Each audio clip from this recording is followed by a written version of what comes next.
संगम के पानी ला धर के क्रिया खाबो, अपन खारून दैला बचाबो और वही पानी ला धर के रायपुर के हटकेश्वर महादेव में चढ़ाबो।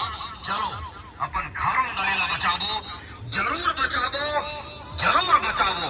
आओ छत्तीसगढ़िया समूह सब एकजुट हो, ये महाअभियान में संघर्ष में ये पानी ला किसानी काम में भी नहीं लिए जा सके। तब प्रश्न खड़ा होते का नदिया तीर के गांव में पानी धन मांग सके, ओकर बार पानी ला प्रदूषित रखे के षड्यंत्र है। लगातार हमार खारून नदी के पानी ला उद्योग दोहन करत है और एक नवा उद्योग पर सुंगेरा में पानी ला